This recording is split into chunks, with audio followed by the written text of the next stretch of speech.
முதல்ல வந்து என்னோட கொஸ்டின் என்னன்னா, ஹெல்த் இன்சூரன்ஸ் வாங்குறப்ப எந்த மாதிரி மிஸ்செல்லிங் நடக்குது, அதை எப்படி கஸ்டமர்ஸ் எல்லாம் தெரிஞ்சுக்கணும்? கண்டிப்பா. ஏன்னா ஹெல்த் இன்சூரன்ஸ்ன்றது ரொம்ப முக்கியமான விஷயம். இப்போ வந்து எந்த ஏஜ் குரூப்ல இருந்தாலுமே ஹெல்த் இன்சூரன்ஸ் வந்து அவாய்ட் பண்ணவே முடியாது. இப்போ வந்து அவங்க யங் ஏஜ் குரூப்ல இருந்தாலும் சரி, இல்ல ஒரு மிட் ஏஜ்ல இருந்தாலும் சரி, இல்ல ஒரு சீனியர் லெவல் பீப்புளா இருந்தாலுமே ஹெல்த் இன்சூரன்ஸ்ன்றது கண்டிப்பா தேவைப்படுது. இப்போ லைஃப் இன்சூரன்ஸ்ல வந்து நமக்கு நிறைய ப்ராடக்ட்ஸ் இருக்கு.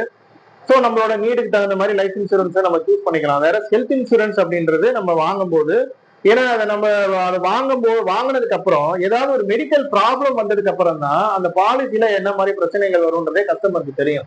ஸோ இதுல காமனா என்ன மாதிரி மிஸ்லீடிங்லாம் நடக்குது அப்படின்றது ஒன் பை ஒன் நம்ம இந்த வீடியோல நம்ம வந்து பார்க்கலாம். ஏன்னா இப்போ ஒரு சில ஸ்கேம்ஸுமே நடக்குது. ஏன்னா ஹெல்த் இன்சூரன்ஸை வந்து வாங்கணும்னு போய் அப்ரோச் பண்ணும்போது நிறைய விஷயங்களை வந்து ஓப்பனா பேசுறது இல்ல. அதே மாதிரி கஸ்டமர் வந்து அவங்களுக்கு தெரியாது.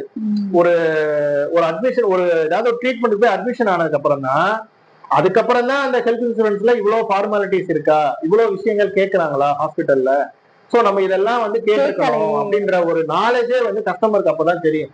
சோ ஒன் பை ஒன் நம்ம என்னன்றதை நம்ம பார்க்கலாம். இப்ப கிளைம்னு வரப்பதான் அந்த ஹெல்த் இன்சூரன்ஸ் பாலிசியோட எஃபெக்டே நமக்கு தெரியும். உண்மையிலே அந்த ஹெல்த் இன்சூரன்ஸை நம்ம எப்படி யூஸ் பண்ணணும், என்ன மாதிரியான கேள்விகள் நம்ம கேட்டிருக்கணும், என்ன தேவை நமக்கு இருக்கு, நமக்கு என்ன கவரேஜ் தேவைப்படும், என்னென்ன விஷயங்கள் கவரே ஆகாது, இதெல்லாம் கஸ்டமருக்கு தெரிய வரும். இப்ப ஹெல்த் இன்சூரன்ஸை பொறுத்த வரைக்குமே waiting period, pre existing disease எல்லாம் சொல்றாங்கல்ல, அதை பத்தி கொஞ்சம் சொல்லுங்க. அதான் இதெல்லாம் வந்து முக்கியமா வந்து கேட்கக்கூடிய ஒரு விஷயம். இப்போ ஒரு ஹெல்த் இன்சூரன்ஸ் நம்ம வாங்கணும் அப்படின்னா முதல்ல ஹெல்த் இன்சூரன்ஸ் நம்ம இதை எடுத்தோம்னா இதை நான் எப்ப யூஸ் பண்ண முடியும்? இப்ப வந்து யாருமே வந்து வேணுக்குனே வந்து உடம்பு சரியில்லாம அப்படிலாம் போக மாட்டாங்க. ஒருத்தவங்க வாங்குறாங்கன்னா ஏதாவது ஒரு மெடிக்கல் ப்ராப்ளம் இப்ப அவங்களுக்கோ அவங்க ஃபேமிலியில இருக்கிறவங்களுக்கோ வரும்போது அந்த ஒரு மெடிக்கல் எக்ஸ்பென்சஸை நம்ம வந்து இந்த பாலிசியில கிளைம் பண்ணிக்கலாம் அப்படின்ற மாதிரி தான் நினைப்பாங்க. ஸோ என்னன்னா இதை வந்து இப்ப ஒரு 2 நாள்லயே நமக்கு ஏதாவது ஒரு பிரச்சனை வந்தா கூட இதை நம்ம கிளைம் பண்ணிக்கலாம் அப்படின்னு நினைச்சிட்டு இருப்பாங்க. அப்படிலாம் பண்ண முடியாது. அதை வந்து சேல்ஸ் பண்றவங்க அதெல்லாம் கண்டிப்பா சொல்ல வேண்டிய விஷயம் நிறைய இருக்கு. ஏன்னா இப்போ ஒரு ஹெல்த் இன்சூரன்ஸ் சொல்லி இப்போ ஒருத்தர் எடுத்ததுக்கு அப்புறம் இனிஷியல் வெயிட்டிங் பீரியட்னு ஒண்ணு இருக்கும். ஒரு 30 நாளைக்கு இனிஷியலா வெயிட்டிங் பீரியட் போட்டிருப்பாங்க.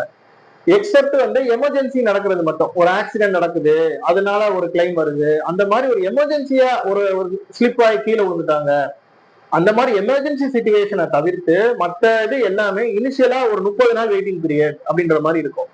ஏற்கனவே கஸ்டமருக்கு ஏதாவது ஒரு மெடிக்கல் ப்ராப்ளம் இருக்குன்னு வச்சுக்கோ. இப்போ ஒரு மிட் ஏஜ்ல இருக்கிறாங்க, அவங்க எடுக்கிறாங்கன்னா இப்ப சுகர் இருக்கு, பிபி இருக்கு அப்படின்னா கண்டிப்பா மினிமம் 1 இயர்ல இருந்து மேக்சிமம் 4 இயர்ஸ் வரைக்கும் அதுக்கு கிளைம் வராது, கிளைம் பண்ண முடியாது. அதுக்காண்டி போய் கிளைம் பண்ண முடியாது. அதை வந்து அதை எல்லாமே எக்ஸ்க்ளூஷன்ல போட்டிருப்பாங்க. நீங்க வந்து